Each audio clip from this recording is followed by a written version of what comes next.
Jadi perkenalkan, nama saya Gibran Alfaris Taeka. Saya dari kelompok 9. Saya di sini akan menjelaskan terkait penerapan fikih terhadap asuransi syariah di Indonesia. Jadi penerapan fikih dan kajian hukum asuransi di Indonesia. Asuransi telah menjadi bagian integral dari kehidupan modern di Indonesia. Tetapi penerapannya dalam konteks Islam menimbulkan banyak pertanyaan. Presentasi ini akan membahas konsep asuransi syariah dan menguji peran fikih dan mengkaji peran fikih dan hukum dalam pengembangannya di Indonesia. Kemudian latar belakang dari presentasi ini yaitu tentang asuransi dalam perspektif Islam. Asuransi dalam ada yang dimana asuransi dalam Al-Quran dan hadis. Konsep saling tolong menolong dan menanggung beban bersama dalam Islam memiliki kesamaan dengan prinsip asuransi. Ayat-ayat Al-Quran seperti Quran Surat Al-Ma'idah ayat 2 dan Quran Surat Al-Hujurat ayat 10 mendorong untuk umat Islam saling membantu dan bertindak. Lanjut ke pembahasan terkait konsep asuransi syariah dan perkembangannya di Indonesia. Yang pertama itu prinsip tabarruk dan tafakul.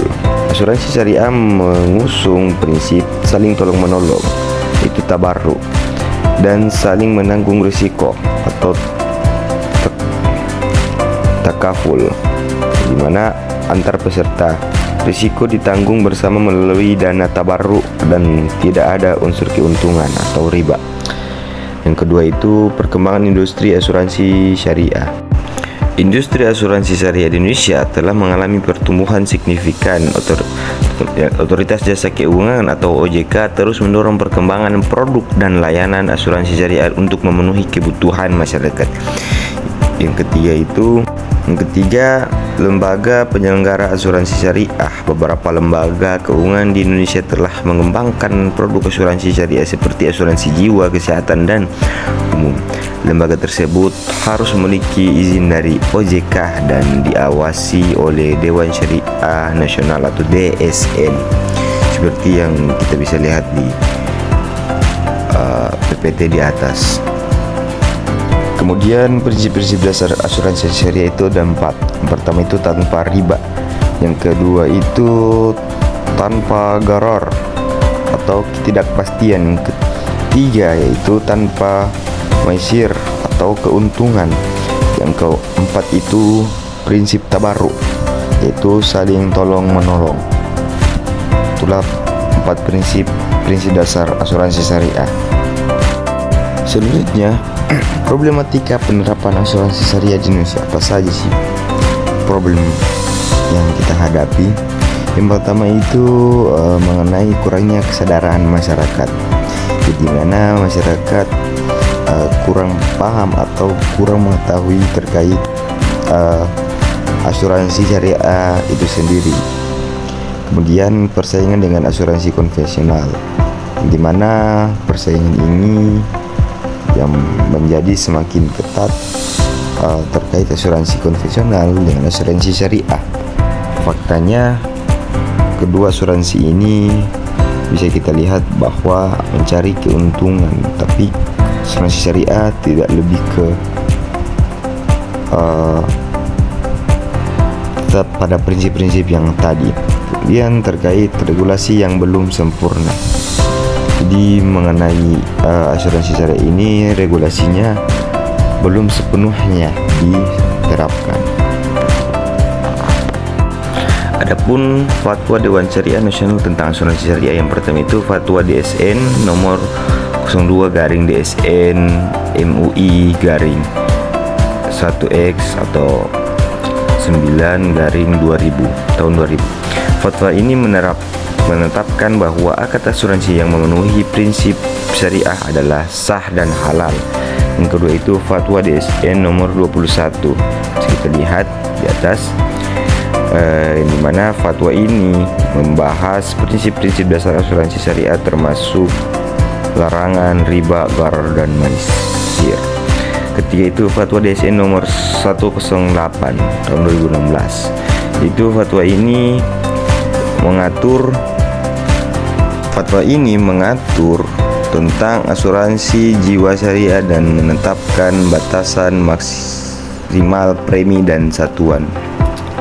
Kemudian adapun kalau kita melihat apa sih penerapan fikih sampai asuransi syariah itu diperbolehkan di Indonesia. Kalau kita melihat pandangan para ulama, ada beberapa sih. Ada yang membolehkan, ada yang mengharamkan, ada yang memubahkan. Tergantung terkait prinsip yang dipegang tadi.